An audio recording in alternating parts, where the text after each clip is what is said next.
Hello dear students, welcome to Kataria pharmacy. So students, हम study कर रहे थे B pharma second semester pathophysiology. Pathophysiology की हमारी यूनिट 4 स्टार्ट हो चुकी थी।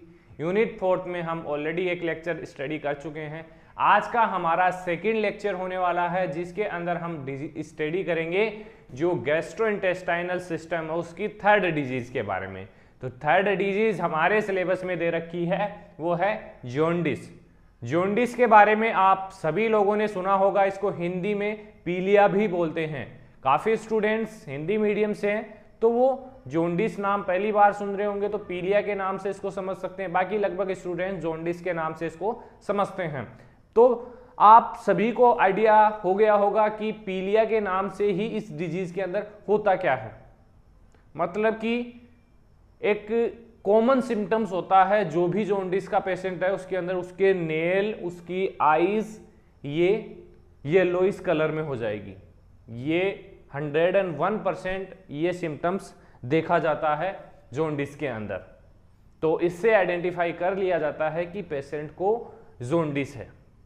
तो आज के इस लेक्चर में हम डिटेल स्टडी करेंगे जॉन्डिस के बारे में। तो अगर स्टूडेंट्स आप चैनल पे न्यू हैं तो चैनल को सब्सक्राइब जरूर करें और बेल आइकन को प्रेस कर दें, जिससे हमारी आने वाली न्यू वीडियो का नोटिफिकेशन आपको सबसे पहले मिल सके। तो बने रहिए हमारे साथ। स्टार्ट करते हैं। जॉन्डिस, सबसे पहले जनरल जो इसकी डेफिनेशन होती है वो देख लेते हैं। उससे वैसे मैंने बता दिया आपको, बाकी समझ में आ जाएगा। Jaundice is a condition characterized by yellowing of the skin. क्या होता है, जो स्किन होती है पेशेंट की वो येलोइश कलर में कन्वर्ट हो जाती है। वाइट्स ऑफ द आई, जो वाइट्स ऑफ द हमारा आई का वाइट पार्ट है वो भी येलोइश कलर में चेंज हो जाता है। और जो म्यूकस मेम्ब्रेन है वो भी येलोइश कलर में, जो आपका कफ आएगा वो भी येलोइश कलर ही आएगा। लेवल ऑफ कैसे होता है, क्यों होता है, elevated level of bilirubin in blood. जो बिलिरुबिन का लेवल है वो डिस्टर्ब हो जाता है किसके अंदर, ब्लड के अंदर। मतलब कि जो लेवल एक एक्चुअल लेवल, नॉर्मल लेवल होना चाहिए, होम्योस्टेसिस लेवल होना चाहिए, वो बिगड़ जाता है, जिस कारण बस क्या होता है, जॉन्डिस होता है। और इसके और भी डिफरेंट कोजेस हैं जिनके बारे में हम बात करते हैं। फर्स्ट कोज है एक्सेसिव ब्रेकडाउन ऑफ आरबीसी। किस कारण से हो सकता है jaundice, excessive breakdown of RBC. ज्यादा अमाउंट में अगर आरबीसी ब्रेकडाउन हो रही है तो ये क्या करेगी, lead to increase bilirubin production. ये बिलिरुबिन के प्रोडक्शन को बढ़ाएगी और जिससे क्या कोज होगा, जॉन्डिस। सेकंड है लीवर डिजीज।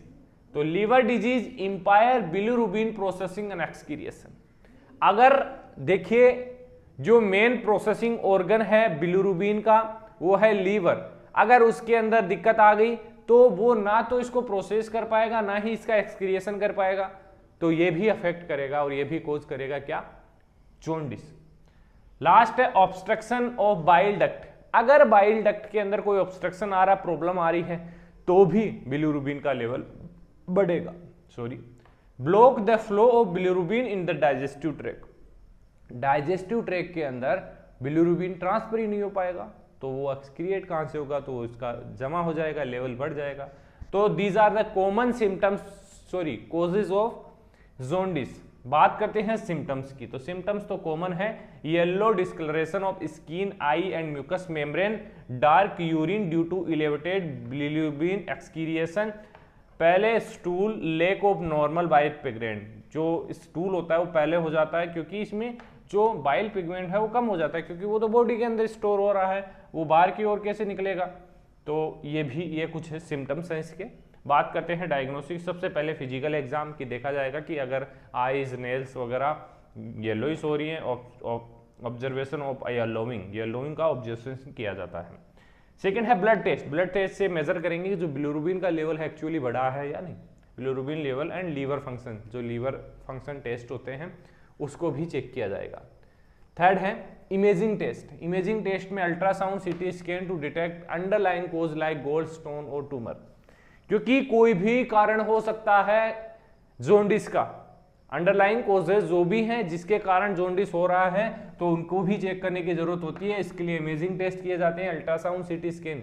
क्योंकि गोल ब्लेडर में स्टोन हो सकता है या कोई ट्यूमर हो सकता है जिसकी कारण से आगे डाइजेस्टिव सिस्टम के अंदर बिलिरुबिन ट्रांसफर नहीं हो पा रहा हो, तो ये सब कुछ चेक किया जाता है। बात करते हैं ट्रीटमेंट की, तो ट्रीटमेंट है इसके अंदर अंडरलाइंग कोजेस को ठीक करना है।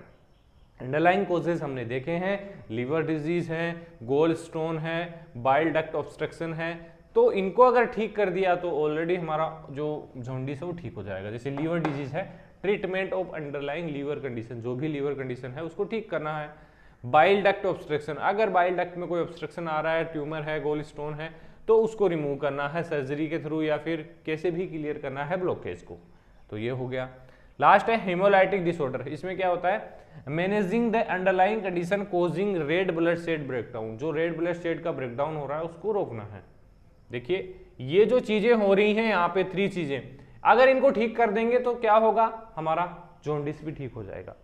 तो वही है, प्रिवेंट कैसे कर सकते हैं इसको। प्रिवेंशन क्या है, prevention depend on the causes. For example जैसे कि जो हेपेटाइटिस होता है लीवर के अंदर, अगर उसकी वैक्सीनेशन हम पहले ही करवा लेते हैं तो ऐसी चीज़ें नहीं देखने को मिलती है। तो example, vaccination against hepatitis virus can prevent certain type of liver disease. अगर लीवर डिजीज नहीं होगी तो जॉन्डिस भी नहीं होगा।